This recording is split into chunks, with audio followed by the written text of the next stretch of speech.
آپ کا تعلق اتر پردیش سے ہے اور ایک طویل مدت سے مرکز میں ذمہ داریاں نبھاتے رہے ہیں اور اس میقات میں بھی آپ کو سیکریٹری کی ذمہ داری دی گئی ہے.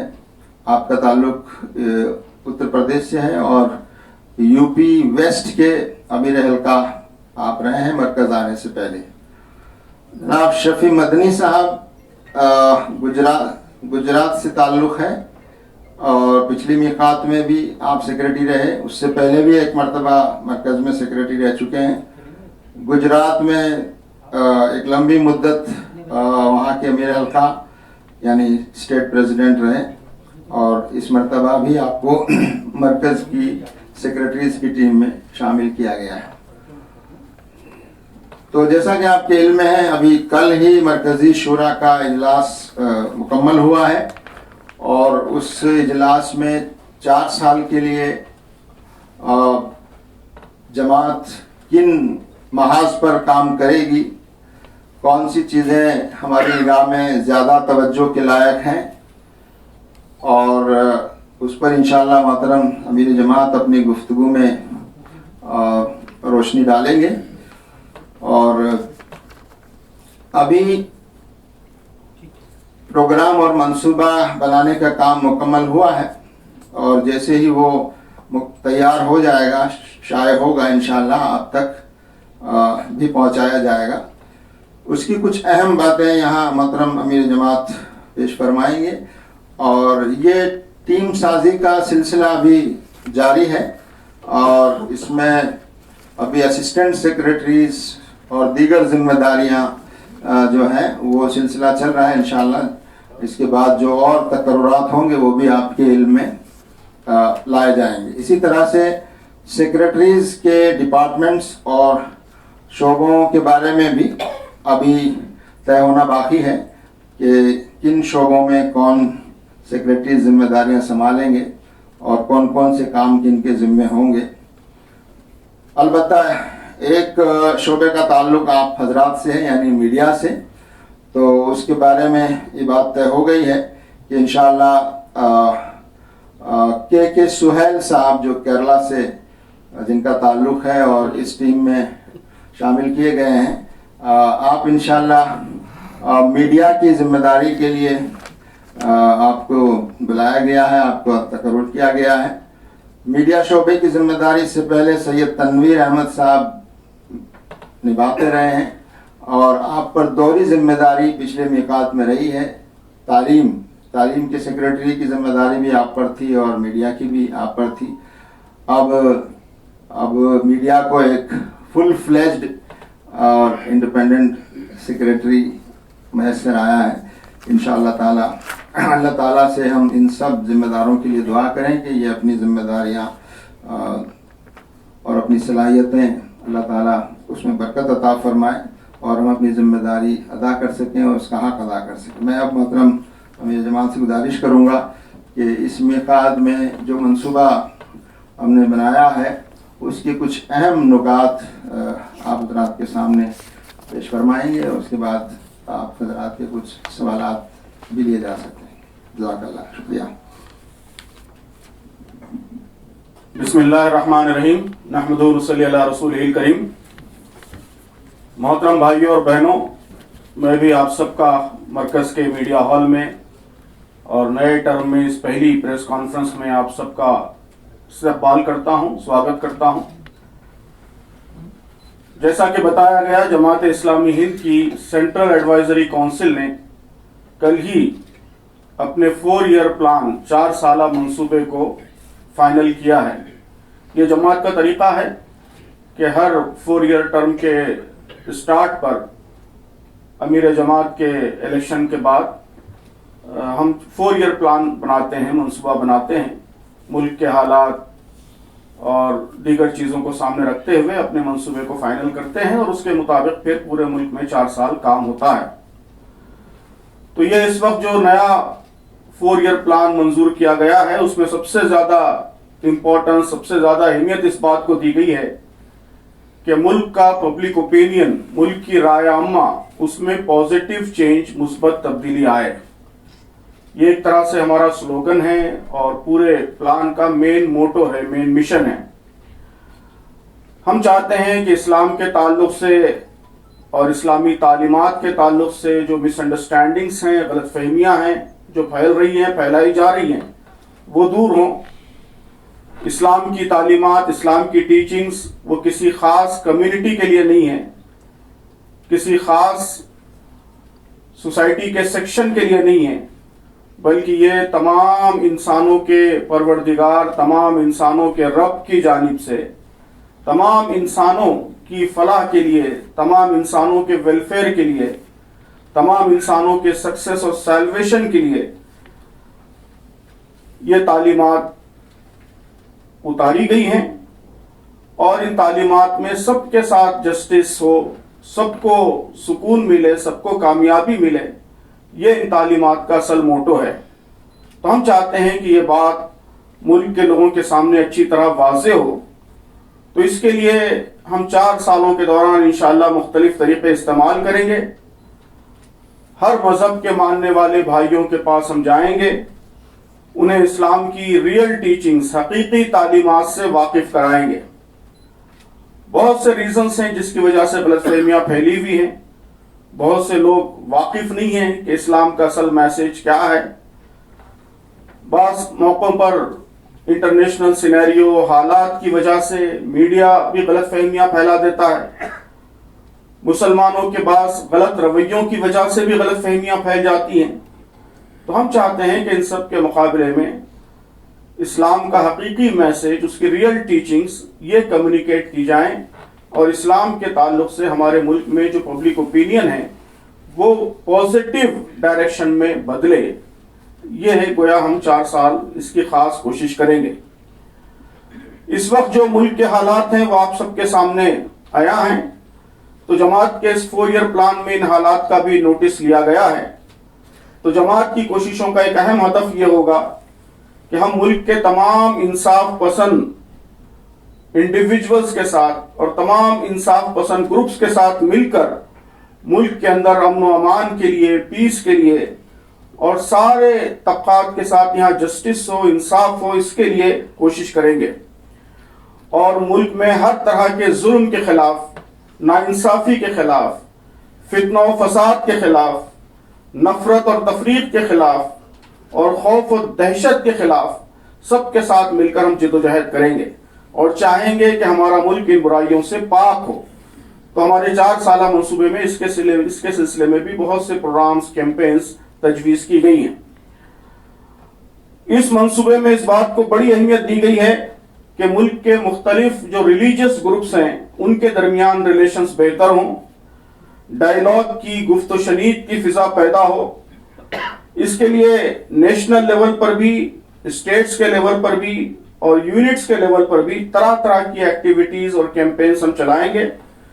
ڈائیلاگ کے، گفتگو کے ڈیفرنٹ پلیٹ فارمز ہر لیول پر پروموٹ کیے جائیں گے، انٹلیکچوئلز کے درمیان، ریلیجیس لیڈرز کے درمیان، عام عوام کے درمیان، سول سوسائٹی سے جو لوگ ریلیٹڈ ہیں ان کے درمیان، اور خاص طور پر نوجوانوں اور خواتین کے درمیان ایسے پلیٹ فارمز تشکیل دیے جائیں گے جن کے ذریعے مختلف ریلیجیس گروپس وہ ایک دوسرے کے قریب آئیں، بات چیت کریں، ڈائیلاگ کریں، اور سب کی بھلائی اور عدل و انصاف کے لیے مل جل کر کام کرنے کی فضا ملک میں پروان چڑھائی جائے۔ اس منصوبے کا ایک اہم پہلو یہ ہے کہ اس میں یہ طے کیا گیا ہے کہ ملک میں پائی جانے والی جو عام خرابیاں ہیں، اونچ نیچ ہے، کاسٹ کی بنیاد پر ڈسکریمنیشن ہے، چھوت چھات ہے، اور پریجوڈائسز ہے، اور لڑکیوں اور عورتوں کی حق تلفی ہے، ان کے ساتھ اتیاچار ہے، فیٹیسائڈ ہے، خاص طور پر فیمیل فیٹیسائڈ، جہیز کی لعنت ہے، ڈرگس، نارکوٹکس اور منشیات ہے، کرپشن ہے۔ تو ان سب برائیوں کے خلاف ہم مہمات چلائیں گے، اور ہم چاہیں گے کہ ہمارا ملک ان برائیوں سے پاک ہو۔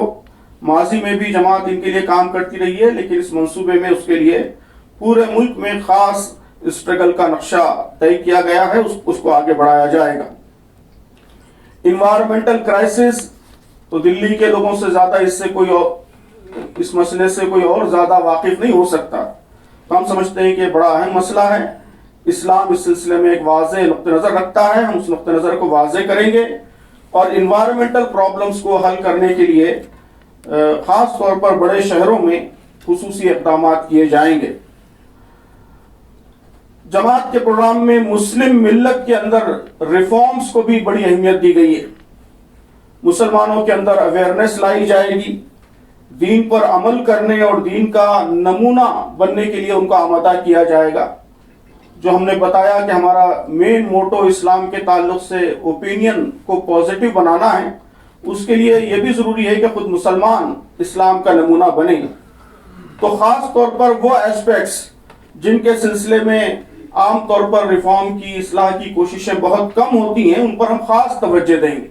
مثلا یہ کہ شادی آسان ہو، نکاح آسان ہو، جہیز کی رسم ختم ہو، وراثت میں انہیریٹنس میں عورتوں کو حصہ ملے، عورتوں کے جو رائٹس ہیں وہ ان کو ادا کیے جائیں، اور بزنس میں اور فائنینشیل ٹرانزیکشنز میں ایمانداری ہو، ہمارے محلے صاف ستھرے ہوں، مسلم اور غیر مسلم نیبرز کے ساتھ، پڑوسیوں کے ساتھ ہمارا سلوک اچھا ہو.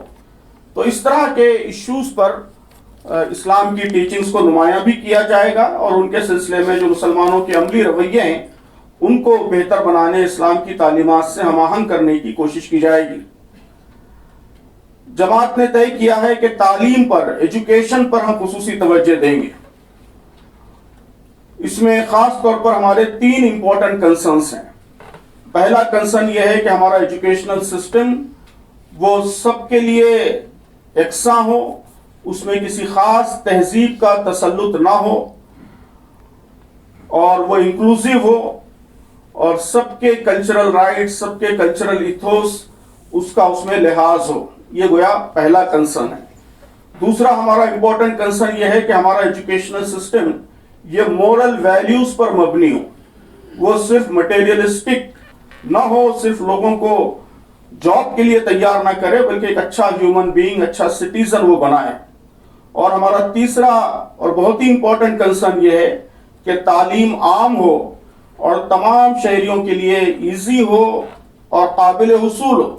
جس طرح ہم پرائیویٹائزیشن کی طرف بڑھ رہے ہیں، تعلیم مہنگی کر رہے ہیں، تو اس کے نتیجے میں خاص طور پر ہائر ایجوکیشن یہ سماج کے ایلیٹ سیکشنز تک محدود ہوتا جا رہا ہے. غریب لوگ اس سے محروم ہو رہے ہیں. ہم سمجھتے ہیں کہ یہ صورتحال بدلنی چاہیے اور تعلیم سارے شہریوں کے لیے یکساں دستیاب ہونی چاہیے. تو یہ 3 پریورٹیز پر ہم کام کریں گے. ان کے مطابق حکومت کو بھی متوجہ کرنے کی مسلسل کوشش کریں گے، اور جماعت کی جو برانچز ہیں، شاخیں ہیں، وہ بھی ممکنہ کوشش کریں گی کہ یہ تینوں اہداف حاصل ہوں. تو جماعت کی کوشش ہوگی کہ مسلمانوں اور دیگر جو بیکورڈ کمیونٹیز ہیں ان کے درمیان تعلیم کا ریشو بڑھے، لٹریسی بڑھے، گراس انرولمنٹ ریٹ بڑھے، اور ان کے ایجوکیشنل پرابلمز حل ہوں. تو اس کے لیے ملک کے کئی خطوں میں نئے ایجوکیشنل انسٹیٹیوشنز بھی قائم کیے جائیں گے، اور ایجوکیشن کے فرنٹ پر ایک بڑا منصوبہ ہے جس کو روبہ عمل لایا جائے گا. مسلم ملت اور دیگر بیکورڈ سیکشنز کو اکنامک کے میدان میں اور دیگر میدانوں میں آگے بڑھانا، ان کو امپاور کرنا، یہ بھی جماعت کے منصوبے کا ایک اہم حصہ ہوگا. مائکرو فائنانس کو ہم چاہتے ہیں کہ پورے ملک میں ایک تحریک بنا دیں اور غریب لوگوں کو اپنے پیروں پر کھڑا کرنے کے لیے بغیر انٹرسٹ کے، بغیر سود کے قرضے فراہم کیے جائیں. انٹرسٹ فری فائنانس اور انٹرسٹ فری کریڈٹ یہ اسلام کی تعلیمات کا ایک اہم حصہ ہے.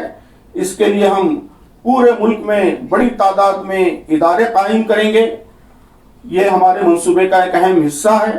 یہ بھی طے کیا گیا کہ خدمت خلق کے، سوشل سروس کے میدان میں جماعت جو کام کر رہی ہے وہ کام جاری رہیں گے، لیکن اس کے ساتھ ساتھ ہیلتھ کا سیکٹر اور میڈیکل کے میدان میں خصوصی کوششیں انجام دی جائیں گی. علاج معالجے کے سلسلے میں بر وقت گائیڈنس لوگوں کو ملے، اور علاج کے نام پر جو ایکسپلائٹیشن ہو رہا ہے کارپوریٹ ہاسپٹلز وغیرہ کے ذریعے، اس سے لوگوں کو بچایا جائے. اس کے لیے تمام بڑے شہروں میں ہم خصوصی سیلز قائم کریں گے، اور یہ سیلز بلا تفریق مذہب و ملت تمام ضرورت مندوں کی ضرورت پوری کرنے کی انشاءاللہ کوشش کریں گے. اوقافی جائیدادوں کی بازیابی، ترقی اور ان کے انکم کے صحیح استعمال کے سلسلے میں گورنمنٹ کو، متولیان کو، عوام کو ذمہ داریوں کی طرف متوجہ کیا جائے گا۔ اس کے لیے بھی خصوصی سیلز جگہ جگہ قائم کیے جا رہے ہیں۔ تو اس طرح آپ دیکھیں گے کہ اس منصوبے میں ایک طرف سب سے زیادہ اہمیت اس کو دی گئی ہے کہ ہم اسلام کا صحیح میسیج لوگوں تک پہنچائیں گے، ان کی غلط فہمیاں دور کریں گے، اسلام کے تعلق سے اوپینین بہتر ہو اس کی کوشش کریں گے۔ یہ ایک امپورٹنٹ فرنٹ ہے۔ دوسرا فرنٹ ملک کے حالات کو بہتر بنانا، ملک کے تمام سیکشنز کے ساتھ مل کر یہاں پیس کے لیے، جسٹس کے لیے، امن و امان کے لیے، برابری کے لیے اور برائیوں کو ختم کرنے کے لیے کوشش کرنا، یہ دوسرا امپورٹنٹ فرنٹ ہے۔ پھر یہ کہ جو مسلم ملت ہے اور یہاں کی بیکورڈ کمیونٹیز ہیں وہ آگے بڑھیں، ان کی ترقی ہو، یہ ایک تیسرا فرنٹ ہے۔ مسلم ملت پر جو زیادتیاں ہو رہی ہیں، ظلم ہو رہا ہے، اس کا سد باب ہو، اس کی روک تھام ہو، یہ ایک فرنٹ ہے۔ اور اس کے علاوہ ملک میں بہتر فضا پیدا ہو، ڈائیلاگ کی فضا پیدا ہو، مختلف مذہبی فرقے قریب آئیں۔ تو جتنے ضروری فرنٹس ہو سکتے ہیں ملک کے اور سماج کے حالات کو بہتر بنانے کے لیے، ان سب کا اس میں لحاظ رکھا گیا ہے۔ تو مجھے امید ہے کہ ماضی میں جس طرح آپ سب کا تعاون جماعت کو اس کے تمام کاموں کے سلسلے میں حاصل ہوتا رہا ہے، آئندہ بھی حاصل ہوتا رہے گا، اور آپ کے تعاون سے اور سماج کے تمام انصاف پسند لوگوں کے تعاون سے انشاءاللہ ہم اس پلان کو امپلیمنٹ کریں گے۔ بہت شکریہ۔